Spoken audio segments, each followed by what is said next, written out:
So ito na nga yung susunod sa vlog natin mga kalpa. Bale, assembly na to. So magsusukat na tayo rito ng deck height, compression, tapos degree wheel kung kakayanin.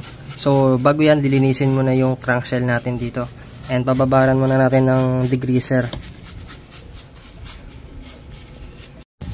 And nililinis natin yung signal dito. Pati lahat ng mga piyesang ikakabit para yung mga debris nito. Okay? Mamaya busan to.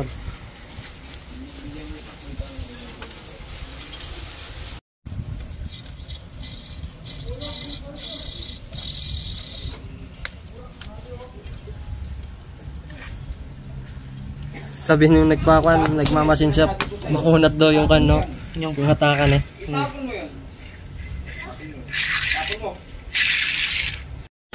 So dito nalinisan na namin yung mga ibang pyesa dito. And nababaran natin siya ng gas. Tapos tinanggalan natin yung mga malilit na debris. And then ito naman yung head. Ayan, assemble na rin natin siya. Ayan, check natin kung may halog. Wala. Ayan, di tayo nagpa-plug and play. Ito, laki ng plate ulo. Oh. Wala pang kanya. Wala pang bulb guide to. Ganyan, barb lang daw to. Para mamulit sila. Para maning sila na. Ano? Ganito ang good na bulb guide. Walang bulb sila na. Tingnan nyo. Dapat makapalpak. Kaya na. So dito mga kalpa, bubuin na natin yung pangbaba. Ayan, kuha lang kayo ng blowtorch. Wala yung blowtorch. Chuplete. Pinagbabawal na technique na. Dito pinagbabawal to.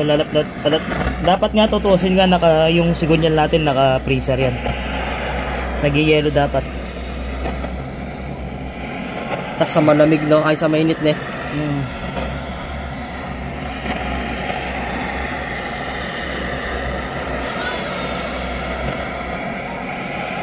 Yabang may sigunyal to.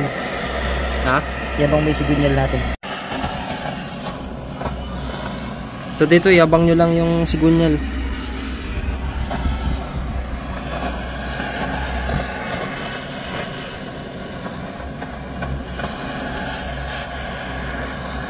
Kailangan mainit na mainit to kasi biglang papasok yan eh. Ayan na, papasok na bigla yan. Ayos. Panalo. Talawa mo nga. Mainit yan. Hindi yan. Straight ditak lang. Ay, dahil wala pa langis kaya magalas-galas pa. Hey, baka balance si Gunyal dyan. Oh, ano yun? Ay! Nakikita sa camera? Oo. Ay! Ano yun? Ay, yun yun. Nakasilip. Sa mga nababasa akin dyan, umanda kayo. So dito, lalagay na natin yung palaman, magsusukat tayo. Okay, wait kita dito. Bali lang mm to tol? 3mm yan. Tapos yung isa? 1. Total of 4. 4 no. So bali dito nilalagay na natin yung sa piston, magche-check na tayo. So ito, nagsusukat na tayo rito. Pakita natin yung sa panyo. Ayan, bahala kayong umintindi na tol.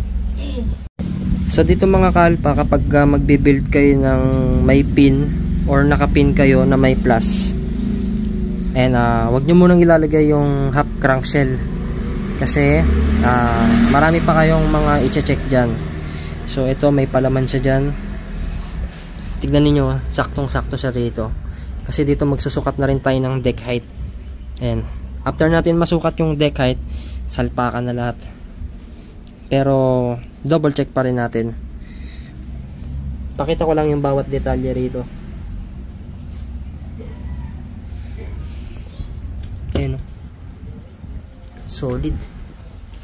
Sa side view. Diba? Pulido. Ang ibig sabihin niyan tol? Tinitingnan ko yung clearance ng ito, walang tatamaan kasi rito dyan eh. Dito na sa ilalim niya. Wala, malayo yan. Ayusin natin, peso natin. Pag iniikot, umiikot siya no? Palit lang, palit lang.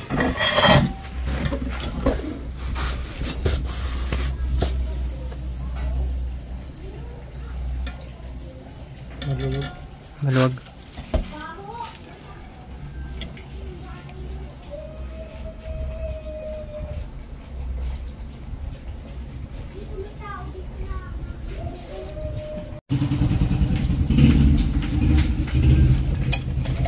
And trial and error.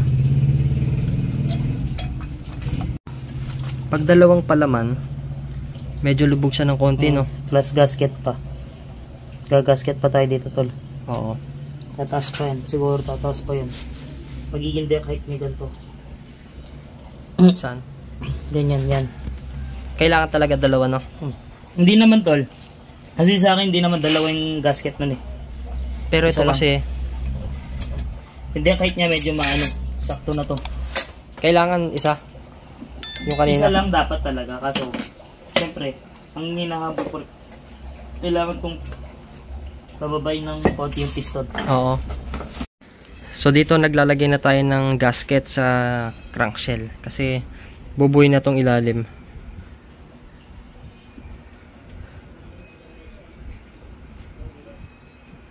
Ayan, kakabit na natin dito. Ito.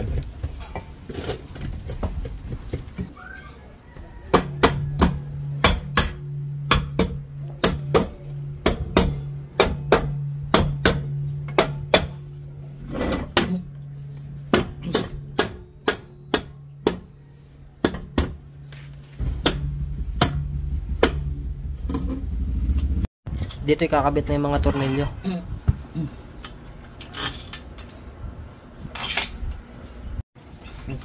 So dito, higpitan muna natin gamit yung kuan natin, socket.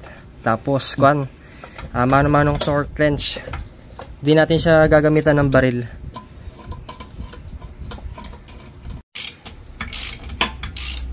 Ilang newton meter yan, tol? 10 lang. Yan yung pinaka minimum niya. Malit lang naman yung mga bolts, hindi mo naman kailangan i-overtorque itong mga to. Baka pumutok na eh.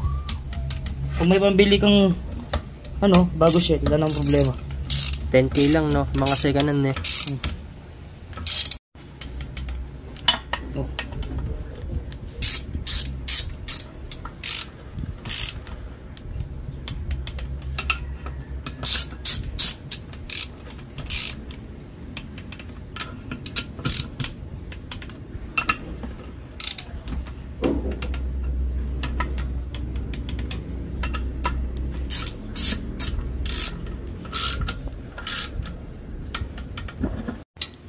Pre-wheel check. Sumasagat. Nalaglag. Aray ko. Hindi, papakabay to. Gusto niya malakas siya, di ba, tol? Amuin mo lang to parang aso. Ayun, aso-aso. Di ba? Pakabait ka, huwag kang sasabog. Itong kakalas. So, dito habang si Tol Marwin yung nag-ayos dito sa pangibaba, ay nalilinisan ko muna yung mga tornilyo rito. So ito, nalinis ko na yung ibang parts dito, mga kalpa. Ayan, para mabilis tayo.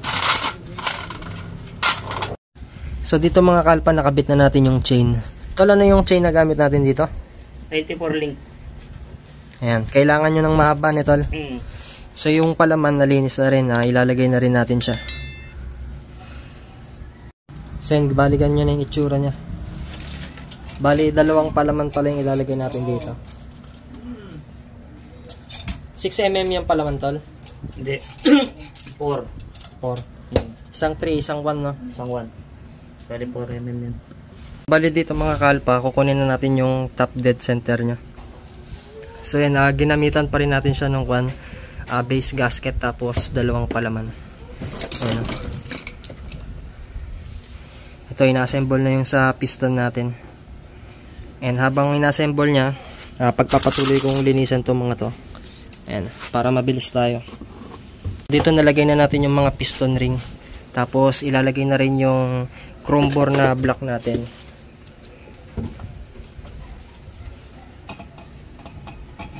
Katotohanan na to.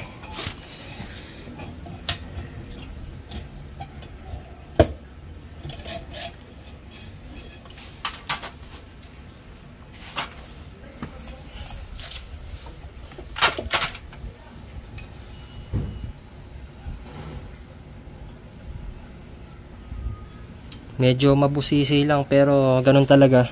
And hindi natin minamadali yung paggawa. Kasi pagka mas lalo mong minamadali, mas kwan siya, prone siya sa sabog ni tol. Kailangan double check lahat ng mga clearance dahil mga sukat nito, mga millimeter, point mahalaga na tol.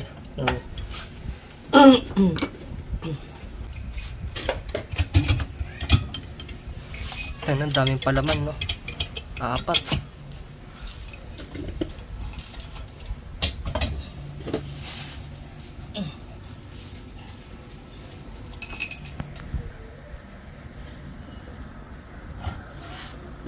Mga kalpa, kuha na tayo. Check na ng deck height, no? Tsaka top dead center.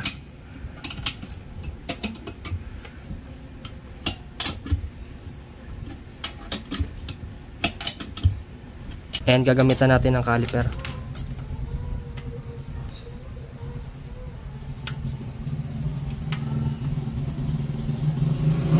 Santol. Ano? Almost to 1 point ano to?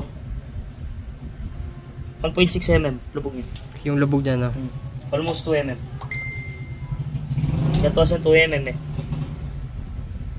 Oo. Yan. 1.6 ne. Yan siya. Halos touching siya sa 2 mm.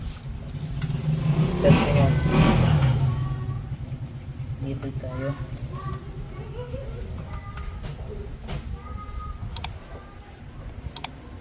System 1.6. Yung mga kalpa na ilagay na rin natin yung mags natin sa likod. Yan yung wheel set. Tapos yung head. Tsaka yung timing gear na lang natin na adjustable. Na tol? Dito na ilagay na rin pala natin yung Q-Tech na oil pump. Yung high flow. Yung no flow. No flow to no flow. Q-Tech baka naman. And kinakabit na natin yung mga oil seal sa magneto tsaka sa pulley. Genuine lahat yung pinagbibili natin dito.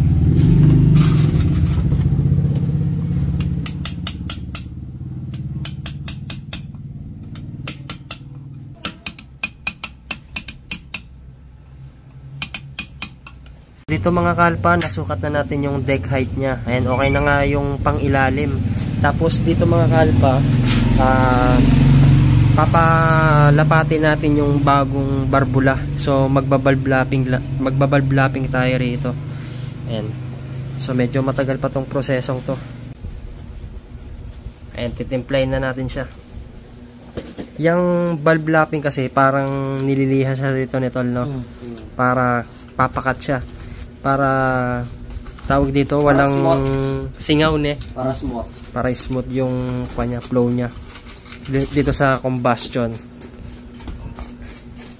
Hindi ka pa nag-valve natin dyan, we? Hindi pa.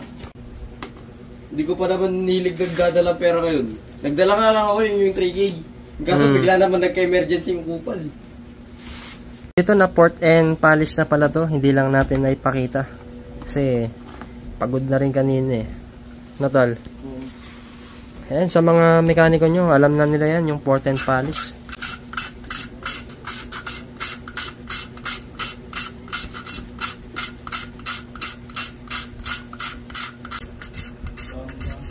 Tambay na ako.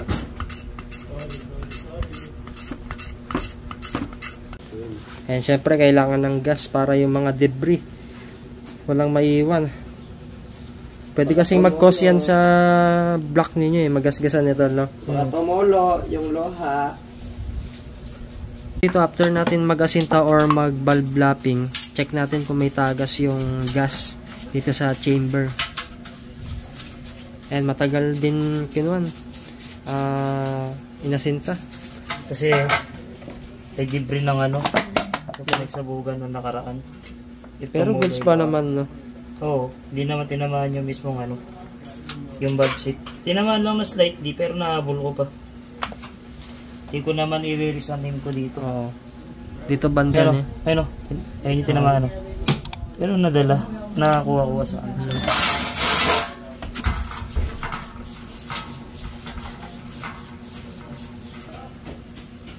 And I'll go